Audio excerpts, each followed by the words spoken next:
Nessa edição da nossa coluna, nós iremos abrir um espaço para a escuta, uma escuta de verdade, uma daquelas histórias que mexe com a gente por dentro. E quem nos conduz nesse relato é a Priscila Pereira, minha amiga, mulher, professora, filha, esposa de duas meninas incríveis. Uma delas é a Alice, é uma criança atípica, e foi a partir do diagnóstico de autismo que a vida da Priscila tomou um novo rumo. Priscila, seja bem-vinda ao nosso bate-papo. Fico muito feliz por você ter aceito o nosso convite. Eu agradeço demais que eu vou ter a chance de hoje mostrar um pouquinho assim da nossa vivência em família, desse universo típico e atípico, porque eu tenho as duas experiências, né? E poder compartilhar como a minha família vem lidando com esse diagnóstico ao longo desse percurso e como a vida da Alice e da Mariana foram impactadas pela descoberta do autismo. E foi com muita coragem, sensibilidade e fé que inspira. Ela compartilha com a gente como é viver na maternidade fora dos padrões idealizados. É uma conversa sincera sobre esse cansaço, essa solidão e também esse amor incondicional. E também sobre a força que nasce no meio do caos. Se você é mãe, pai, educador ou simplesmente uma pessoa disposta a ouvir com o coração aberto, este é um bate-papo para você. Pri, me conta aqui. Você me falou que no seu texto, né, da outra coluna, que o autismo chegou como um verdadeiro assim, tornado na sua vida. Como foi esse momento que virou assim, sua cabeça para baixo? Como é que foi esse momento? Eu acho interessante explicar, porque a maioria acha que quando eu me refiro a essa confusão mental, né, ela se define lá nos 2 anos, quando eu descobri o autismo da Alice. Mas a verdade é que lá com 2 anos eu era muito leiga. Na verdade eu me considero leiga a respeito do espectro até hoje, porque é um espectro muito grande e de informações assim, que saem quase diariamente, né, informações científicas. Mas naquele momento, o que aconteceu? Naquele momento eu me agarrei a tudo que tinha. Eu comecei a pesquisar, fazer cursos, colocar a Alice nas terapias indicadas. Mas assim, a Alice tem 10 anos. O diagnóstico dela foi com 2 anos. Então foi há 8 anos atrás, o diagnóstico não era na primeira consulta. Então a gente fazia, como ela tinha aqueles sinais bem visíveis, ela foi encaminhada para todas as terapias sem a gente falar em diagnóstico, embora o diagnóstico do autismo tivesse uma nuance muito especial naquele momento, porque assim que achava os indícios daquele momento. Mas aí o que aconteceu? Durante aquele tempo eu investi tudo, eu liguei para os meus amigos, avisei que agora não teria vida social, que a Alice precisava que a gente se dedicasse bastante e tal, e não foi ninguém que me vendeu essa ideia, não. Eu que comprei a ideia que a Alice ia ficar muito melhor, porque eu vi muitos relatos assim, de algumas crianças que não eram verbais, se tornaram verbais, que não tinham a vida social e passaram a ter. Então, para mim, o tornado veio aos 4 anos. Quando a gente sentou e de fato era autismo, ninguém tinha nenhuma dúvida, inclusive não pairava dúvida no meu coração. E eu, que lá com 2 anos estava preparada só para um breve momento, descobri que não seria tão breve. Descobri que a minha vida e a vida da minha família seria diferente, porque quando eu avisei os meus amigos, a minha família, eu achei que era um tempo curto. Eu não achei que seria um tempo assim, um tempo indeterminado. Então foi naquele momento assim que a angústia tomou conta de mim de uma maneira assim muito intensa, sabe? Eu lembro assim, na sala dos professores eu contando a história da Alice assim, soluçando, sabe? E naquele primeiro momento, não. Naquele primeiro momento foi uma aceitação de algo que estava vindo, era uma luta, mas que eu ia vencer e tal. Aí agora, ouvir esse não de Deus, para mim foi muito difícil. Foi um momento assim de me reconstruir. Aí eu acho que a minha história, na verdade, começa não com 2 anos, Alice, foi com 4 anos. Entendo. E como foi assim para sua família receber a notícia do diagnóstico da Alice? Lá com 2 anos, quando eu via os sinais, eu vejo essa história com os olhares de várias mães, né? Porque todas me contam a mesma coisa, que é elas primeiro olharam. E é só a gente que enxerga no início, ninguém enxerga. Eu tive problema com o pediatra da minha filha, que ele falou assim, não é autismo, ela é inteligente. Olha, ela conta, ela conversa, chama mamãe, papai, vovó, vovô. Ela me reconhece, porque a gente ia no médico com muita incidência, porque naquela época a gente via o médico de 3 em 3 meses, que era o normal da época, o pediatra. Então, ela acompanhava os marcos, eram pequenas nuances, sabe?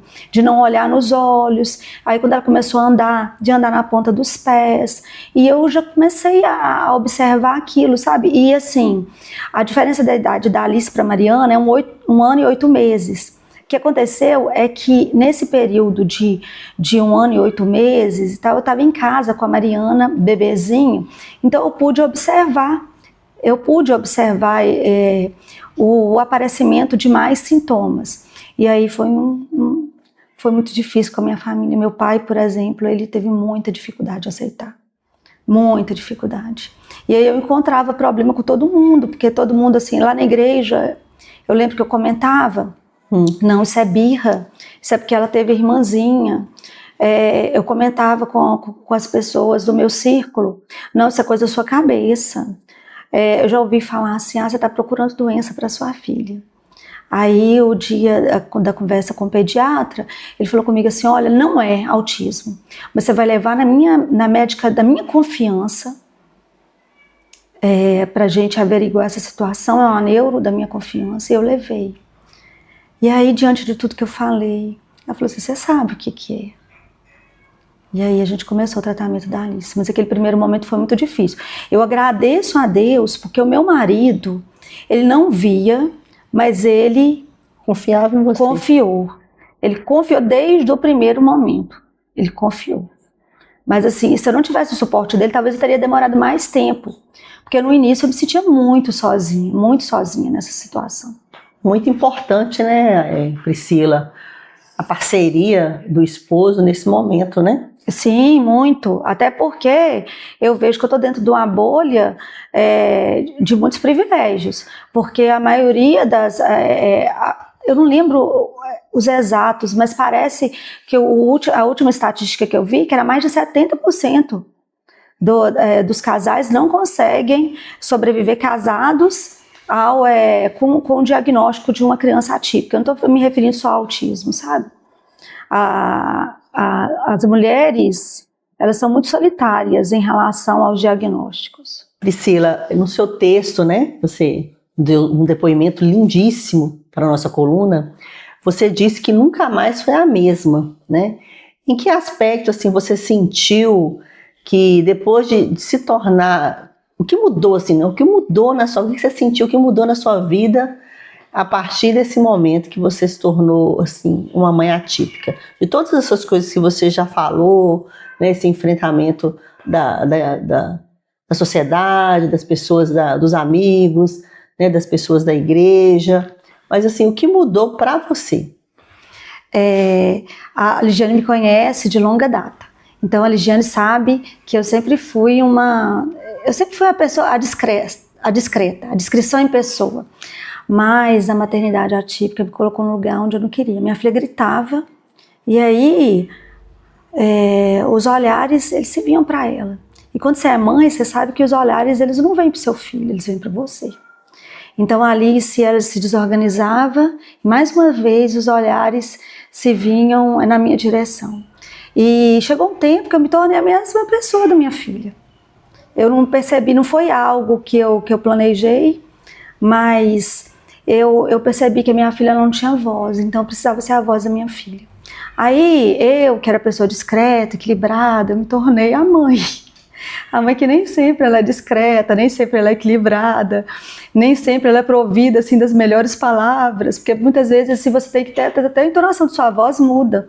E eu naturalmente eu sou uma pessoa calma, mas para lidar com as dificuldades da minha filha, muitas vezes eu tive que usar eu não vou falar assim que eu assumi uma personalidade que não era a minha, mas eu vi que eu tinha uma personalidade escondida. E era uma personalidade assim, de usar muita franqueza para falar com as pessoas sobre o que era direito, sabe? E é muito triste, porque quando você se vê com o seu filho de forma geral, você tenta buscar os direitos dele, mas quando se trata de uma criança atípica, buscar os direitos se torna algo assim muito comum.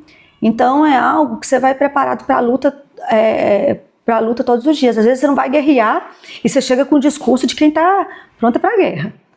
Então, assim, eu vi que a minha vida mudou muito, muito. Há um tempo atrás, eu seria, assim, incapaz de ter uma conversa franca desse jeito. No início, seria incapaz, porque no início eu só falava chorando. Agora eu já melhorei um pouquinho, eu consigo falar até sorrindo, até porque eu coloquei como mantra na minha vida que a nossa família seria uma família feliz. Então, não me cabe mais aquele lugar de penumbra. Então, eu me tornei uma pessoa muito diferente do que eu era. Então, isso é muito importante, esse fortalecimento, né, Priscila? Que eu percebo que você se tornou assim, uma mãe leoa, mas uma mãe leoa que fala com autoridade, né? Que fala dentro da legalidade, que estuda, que procura, né? Porque diante do que a gente tem visto, que as outras mães passam, né, sem esse apoio, sem, às vezes, né, você disse que muitas famílias se separam, né, não tem essa rede de apoio dentro da própria família, ou às vezes também do lado de fora, né, na sociedade. E eu vejo assim que você se tornou essa mãe leoa, que busca, que estuda, que fala com propriedade, que fala dentro da legalidade. Isso é muito importante porque você está representando várias outras mães que não têm voz, né, na sociedade. Isso, assim, eu fico muito feliz e grata, e já te falei diversas vezes isso, o quanto eu tenho aprendido com você, enquanto as outras mães também têm, né, através do seu depoimento, toda vez que eu te convido para poder palestrar, né, e eu fico muito feliz de você levar a sua experiência para as outras mães, para poder fortalecer e ajudar essas outras mães na caminhada também. Eu escuto muito as mães, sabe? Eu escuto muito, até porque essa vivência de terapia, ela me colocou em contato com mães, assim, de histórias inesquecíveis. E quando eu falei com vocês, né, sobre a bolha de privilégio que eu vivo, eu tenho um apoio muito grande dos meus pais. Os meus pais me ajudam demais com as minhas filhas. Inclusive, as pessoas acham que rede de apoio se restringe à criança, a criança que mais demanda, né, que é a criança atípica. Mas, na verdade, a gente precisa de rede de apoio até com a criança típica. Com outro filho pode ficar esquecido. E os meus pais, assim, foram excepcionais, mas nem todo mundo tem essa rede de apoio. Nem todo tem. E aí, o que eu explico, inclusive eu já até escrevi sobre isso, é que os marcos dos nossos filhos não acompanham os marcos temporais. Então, uma coisa é você cuidar de um bebê. De repente, você cuidar de um bebê, de uma criança que demanda menos atenção, um vizinho, uma amiga, um parente, ele vai ser sua rede de apoio. Agora, quando você precisa de uma rede de apoio a longo prazo, a situação fica muito difícil. E acontece o seguinte, que os nossos filhos, eles, alguns já estão entrando na adolescência, porque eu estou me referindo ao grupo geral, e eles continuam com atitudes de crianças, com atitudes bem infantis, que demandam muita atenção, e você vai vendo que a sua rede de apoio vai cada vez se estreitando mais. E é uma dificuldade muito grande. Inclusive para inserir essa mãe, essa mulher no mercado de trabalho, até porque ela precisa trabalhar, porque as demandas financeiras elas são altas quando se tem uma criança típica. Quando você tem uma criança atípica, aí que dobra, triplica. E muitas vezes essa mãe não consegue trabalhar. Eu consigo trabalhar porque eu tenho uma rede de apoio que me acolhe muito. Isso é muito importante, né? Esse olhar, né? Para as outras mães, vocês que estão me ouvindo aí agora, é muito importante a gente ter esse cuidado, esse acolhimento, né? Se você tem um vizinho, alguém da família, né? Um amigo, que tem uma mãe que tem uma criança neurodivergente, né, uma criança atípica, é importante vocês acolherem, é importante você fazer escuta, né, de ajudar da forma que você puder, né, Priscila? Seja com um diálogo, seja podendo ficar com a criança um dia, seja oferecendo alguma coisa, né? Às vezes, assim, é coisa muito simples, sabe? Se oferecendo, assim, para ficar com a criança 2 horas para a mãe lá fazer uma unha, gente. Uma unha. Eu ouvi um relato de uma mãe falando assim que ela queria uma tarde sair para tomar um café com uma amiga. Mas o que acontece? Até o grupo de amizade ele vai se restringindo. Por quê? Você começa a não aceitar convites. Aí, com o passar do tempo, as pessoas já não te convidam, porque você não está na lista delas mais. Aí você vai ficando cada vez mais solitária. E assim, eu tenho uma criança que sai, uma criança que fala, uma criança que consegue comer sozinha, mas não é a realidade de todo mundo. Não é essa a realidade. Não é a realidade. Não é. Muitas mães não podem sair da frente do filho.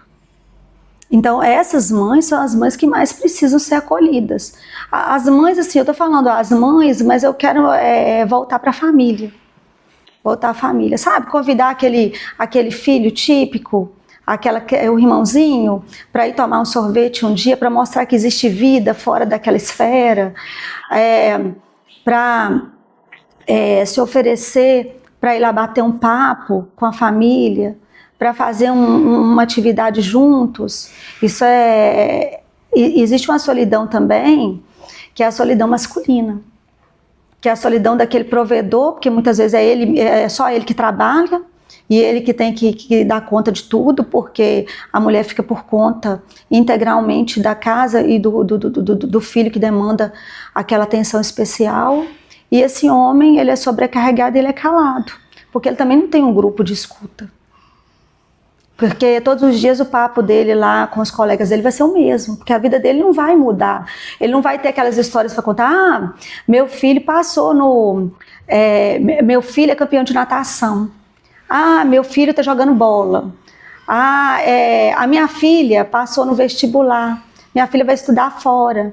Teve o primeiro namorado. De repente, ele não vai ter essas histórias. As histórias dele serão sempre as mesmas. Então, é um canal assim que eu acho importante a gente pensar nela. Pelo menos refletir, sabe? Que existe esse universo. Isso é verdade. E a gente fala da mãe, mas também tem os pais, né? Que são esses que são parceiros, igual o seu esposo mesmo. Seu esposo, Josué, é um grande parceiro, né? Josué. Que te acompanha, que te ajuda, que está com você em todos os momentos, né? O Josué, ele faz a parte dele assim de uma maneira absurdamente integral. Quem leva a Alice para a escola todos os dias é o meu marido. Quem leva minha filha para as terapias é o meu marido. Quem resolve essa parte das terapias, na maior parte das vezes, é ele, porque o trabalho dele oferece condições para que ele saia do trabalho e realize. É uma outra dificuldade, porque eu, como servidora pública, municipal e estadual, não gozo dos mesmos privilégios. E, a verdade, eu me sinto até desconfortável falando de privilégio. Porque, na verdade, eu não acho que isso é um privilégio. Eu vejo isso como direito, como um direito. Vejo isso como um direito. E nem sempre eu sou assistida. Eu não quero dizer com isso que eu não recebo apoio, porque eu recebo apoio. Mas eu gostaria que as leis elas fossem mais que as leis elas fossem mais inteiradas sobre o aspecto de atipicidade dos filhos. Isso é muito importante, né? Você estava me falando no início, né? Quando você foi percebendo assim que comparando os marcos de desenvolvimento da Mariana e da Alice, foi percebendo que as duas são diferentes. E ao longo dessa caminhada toda, né, hoje quando, né, a Alice está na escola ou está na igreja, você disse que algumas mães, né, comentam, existem olhares, né, comparação com as outras crianças, comentários, né, que às vezes são difíceis de você lidar com isso. Como que é isso para você, lidar com esses olhares dessas outras pessoas que estão ao redor? Hoje eu consigo agir com mais naturalidade em relação a isso, e eu te confesso que esses comentários são cada vez menores, sabe? Ou a proporção deles também, né? Talvez o jeito que eu enxergo esses olhares hoje sejam diferentes, porque nem sempre foi assim. Eu lembro que no início era muito mais difícil. No início foi muito mais difícil. Na igreja, a igreja que hoje eu estou, porque nós crescemos numa igreja, aí depois, pós-pandemia, nós fomos para a igreja do bairro que nós residimos. A igreja é uma igreja que está preparada para a neurodiversidade. Então, essa igreja ela cresceu em relação a isso, e eu creio que as outras igrejas também tenham crescido. Quando eu falo da igreja, porque eu sou cristã, eu cresci no meio cristão, então a minha vivência vai falar muito de igreja, porque é o local que eu mais ia. Então isso foi lá no início. Hoje não. Hoje eu vejo assim muita... Hoje a Alice, eu percebo que ela ela é vista como membro do corpo de Cristo. Isso me alegra muito. Sim. Isso me alegra muito. Mas eu vejo que essa percepção foi a percepção assim, de crescimento da igreja ao longo do tempo. E também porque eu me permiti falar. Porque se eu não falasse, também ninguém saberia como eu me sentiria. Como eu me sentia naquele momento. Então eu comecei a escrever. Na verdade, essa fala, ela é menos intensa do que a minha escrita. Eu me expresso melhor escrevendo. Falando não tem tanta facilidade. Mas escrevendo, eu fui escrevendo cartas abertas. Fui mostrando para os meus irmãos a fé, como eram as minhas lutas. Foi daí que eu comecei a escrever e mostrar para os meus amigos de WhatsApp, os meus amigos do dia a dia, os meus amigos da escola, como eu me sentia em relação à minha filha. E aí mais pessoas foram identificando. E na igreja outras crianças atípicas nasceram, outras foram crescendo junto com a minha Alice. Então a gente foi encontrando ali um canal de comunhão. E hoje eu vejo assim que a Alice, ela é muito bem recebida na igreja. Ela se sente parte. A Mariana é muito acolhida dentro da igreja. Ela consegue entender que Deus criou crianças típicas e atípicas, que Deus não faz nada errado, que Deus é quem sustenta e que Deus tem um plano para todas as pessoas. Então, assim, eu sou muito grata a acolhida das pessoas de forma geral. Eu recebo muito mais acolhimento, mas a realidade da minha filha não é a realidade de todos. Então, quando eu falo porque eu sou um canal de escuta e eu ouço muitas mães que não têm os privilégios que eu tenho. Logo, logo, gente, vocês vão estar vendo aí no mercado o livro da Priscila, que ela é escritora, tá? Ela é escritora e também poeta. Também ela escreve poemas lindíssimos. Eu sempre compartilho, né, os textos que ela me manda com os pais nas reuniões, né, quando eu dou boas-vindas ou alguma palestra. Eu sempre faço questão de ler e compartilhar os textos e os poemas dela. Tá fazendo a coletânea, né? Vamos lançar esse livro aí. Eu tenho muita dificuldade com isso, porque eu escrevo, eu nunca me sentei para escrever. Eu escrevo em momentos. Então, eu até gostaria de ter tempo para escrever, gostaria de escrever algo mais substancial, algo que fosse, algo que entrasse no coração das pessoas. Mas, por enquanto, eu escrevo as minhas vivências. Mas já tem então, cada relato desse tem uma história. Você já tem muito material e vamos compartilhar com o mundo aí. Né? Não só com seu círculo de amizade, com os amigos, com a igreja. Vamos compartilhar com o mundo para que, né, eles possam, né, conhecer a sua história, né? Outras mães que, né, possam se identificar com as suas vivências, né? com o que você tem para nos dizer, para nos ensinar. E hoje, né, você falando sobre a igreja, é muito importante a gente ressaltar que hoje está tendo muita palestra, né, muita conscientização. Em 2006, né, não se falava nisso na escola, né, não se falava que era autismo. E a gente pensa assim, hoje tem pessoas que, por mais que tenham muita informação, por mais que tenham os grupos de apoio, né, as associações, né, já existem, né, aqui em Patinga nós temos vários vereadores até que apoiam a causa, mas tem muitas pessoas que ainda não têm conhecimento ainda, nunca ouviu falar, não sabe a diferença, que cada criança é única, que cada criança é individual, né? Que existem vários tipos de autismo, vários tipos de suporte. Então, assim, trazer essas informações, palestra, igreja informal, ou mesmo nas escolas, isso é importante para que mais pessoas saibam, conheçam, né, o que é de fato o autismo, porque a gente pensa que tem, por mais que tenha, né,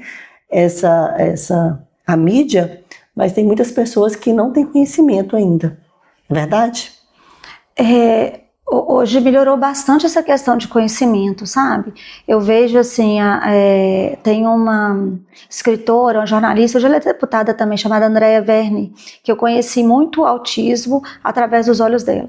O filho dela hoje é adolescente, ela fala que quando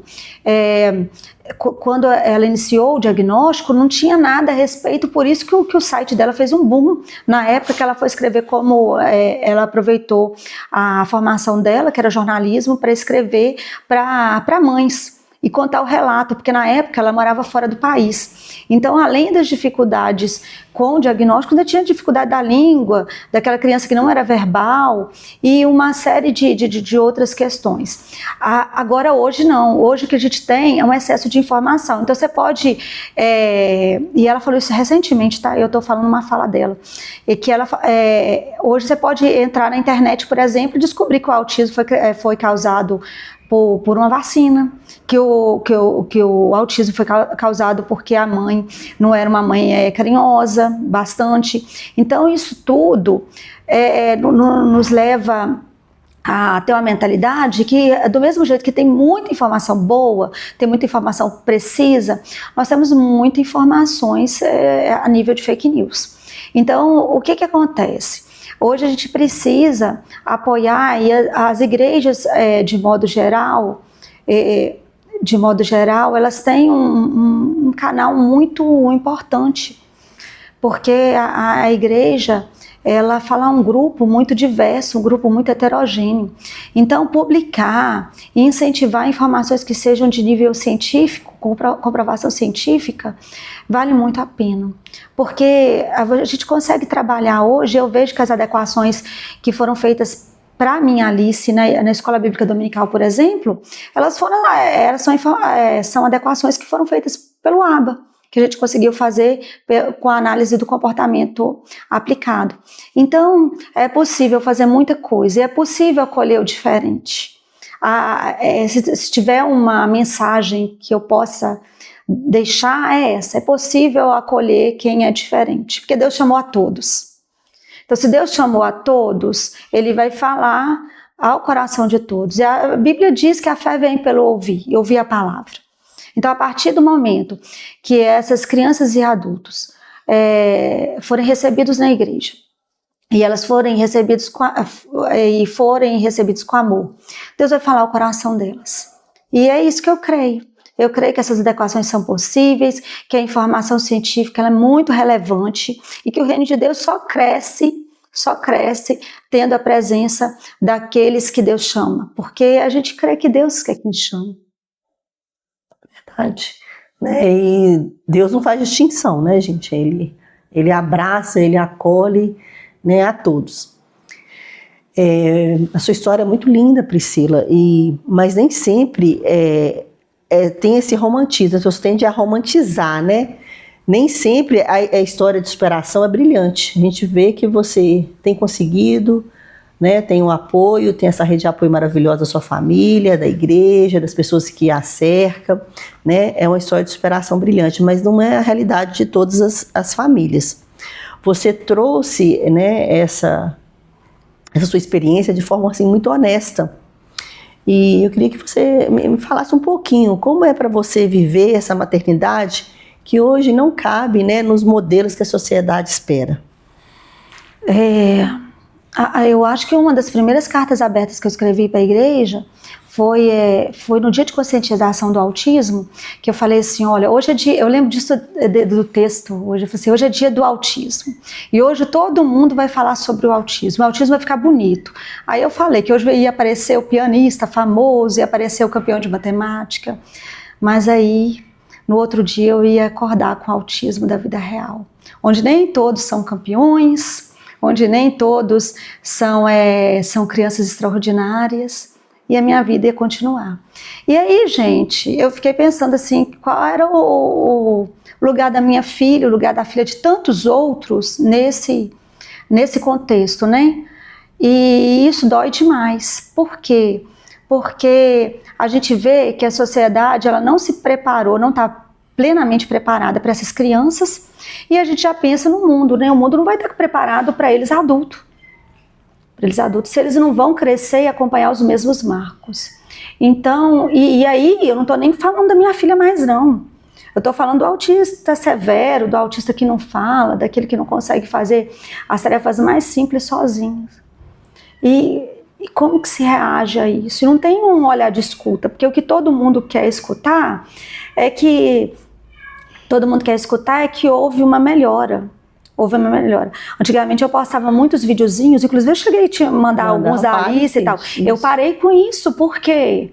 Porque o pai que vê aquilo, ele cria aquela expectativa que todos vão fazer aquilo. E na verdade não é, não. Cada criança é única, né? Cada criança é única. E aí eu caí na real que eu precisava, colher o maná a cada dia. A Bíblia fala, né, que no deserto Deus mandava o suprimento diário. E a ordem de Deus era que não estocasse. Porque se estocasse, ia apodrecer. Porque para eles entenderem a dependência. E eu fui criando essa dependência em relação a Deus. Sabe? Eu não estou te dizendo que eu consigo fazer isso naturalmente todos os dias. Mas eu busco fazer isso todos os dias. Porque é uma dependência diária. A dependência diária. Porque eu hoje... Se eu for olhar o nível de dependência que a minha filha tem hoje, é um nível muito aquém do que ela deveria ter aos 10 anos. Mas hoje eu estou em busca do maná diário. Estou em busca só do dia de hoje. Amanhã é o dia de amanhã. E é assim. E quando você vê essas reportagens, elas aquecem seu coração de uma maneira extraordinária, porque você se alegra pelo filho dos outros, mas aquela criança é 1 em 1 milhão. Verdade. Aquela criança, ela não pode ser considerada uma representatividade do todo. Aquela criança é uma criança, assim, lindamente atípica, com um futuro, na maioria das vezes, brilhante naquela área que ela tem potencialidade, mas ela não representa o todo. Então, e eu já me peguei nesse lugar, tá, gente? É bom falar isso, porque eu já me peguei muito nesse lugar. Eu lembro que a primeira palestra que eu vi de uma criança que era assim, ficou assado, aí eu falei assim, nossa, é assim que a Alice vai ser. Eu vou ser essa mãe, que eu vou dar palestra e falar assim, olha, minha filha era desse jeito, hoje a minha filha é assim. Mas não foi isso que Deus teve para mim. Deus teve para mim o espaço da mulher que ia recolher o maná todos os dias. Da mulher que ia enxergar a direção de Deus nas coisas simples da vida. Naquilo que às vezes muitos iam rejeitar, era onde eu tinha que me acolher. Porque hoje eu valorizo coisas que eu não valorizaria se eu não tivesse uma criança atípica. Hoje o olho no olho, hoje o eu te amo de noite, ele tem um valor muito maior para mim.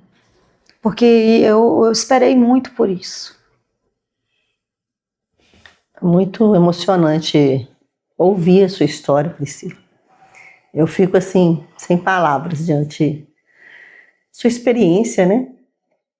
E você, assim, falou dessa relação da Alice, né? Essa relação social lá na igreja, com a família, né? E como é que é essa questão também, a relação social, na questão, você como professora, tendo como profissional, como professora esse olhar, como professora e como mãe, O que você acha que está faltando na escola quando o assunto é inclusão de verdade?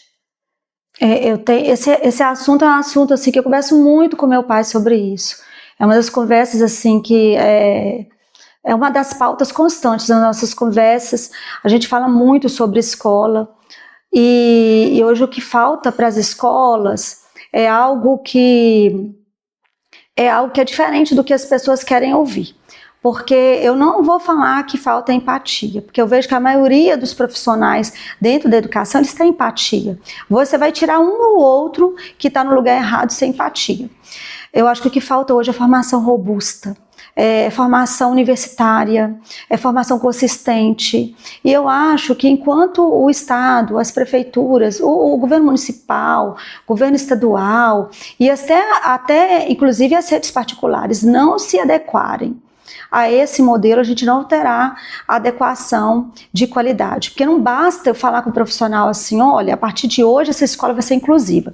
Então você, Ligiane, pega as ferramentas que você achar e inclui essa criança. Não é assim não. Ligiane pode estar dotada de toda boa vontade, que ela não vai conseguir fazer um bom trabalho porque ela não tem as ferramentas necessárias. Ela pode ter amor, igual eu vejo, muito amor, muito cuidado. Mas, infelizmente, se não tiver uma formação consistente, não vai conseguir fazer um trabalho bom.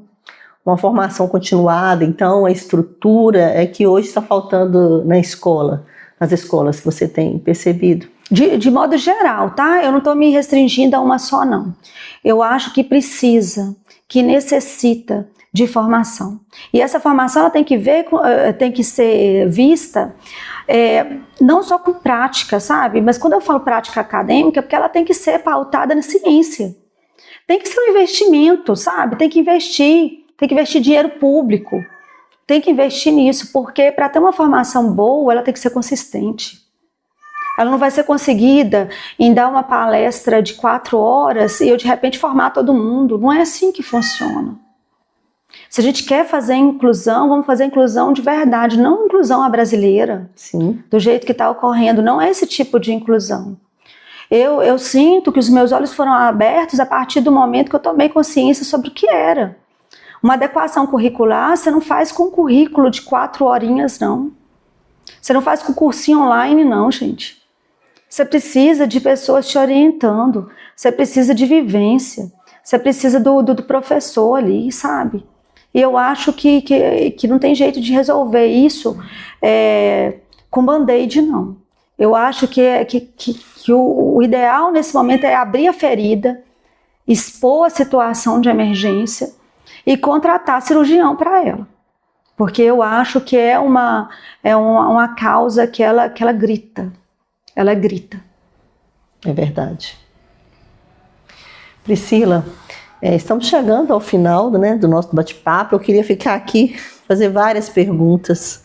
Né, pessoal, eu sei que vocês aí de casa estão querendo saber muita coisa, né? Depois vocês podem me mandar via direct também. Alguma coisa que vocês queiram saber, que a gente pode fazer assim, um repeteco aqui com a Priscila. Para saber, tirar dúvidas, né? Eu posso encaminhar também as dúvidas, o contato da Priscila para vocês. Mas estamos chegando ao final, né, desse bate-papo. Obrigada, Priscila, por ter, né, mais uma vez aceito o convite. Eu fico lisonjeada, tá? De verdade. Você é uma pessoa muito especial para mim. E por abrir seu coração, né, com tanta verdade, com tanta sinceridade. A história, ela ecoa de tantas outras mães que em silêncio travam batalhas diárias, né, por cuidado, por respeito e por inclusão de verdade. E você tem sido essa voz, né, essa voz para as outras mães. E que sua voz, ela siga, né, firme e cheia de fé, né. Hoje eu senti assim, tocada, emocionada de você falar, né, com tanta fé, com tanta, assim, eu não sei nem explicar, né, essa fé que você carrega, de você falar da sua religiosidade, isso me emociona. E essa ternura, né, essa doçura, essa calma, né, que você passa pra gente, que ela alcance quem precisa realmente ouvir. Eu quero que você saiba que você não está sozinha, tá? Que eu estou aqui, vou sempre estar, como eu já lhe disse, e as outras pessoas também que estão nos ouvindo também, que estão nos vendo e nos ouvindo.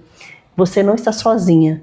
E as outras mães também, outros pais, outras famílias também não estão sozinhos.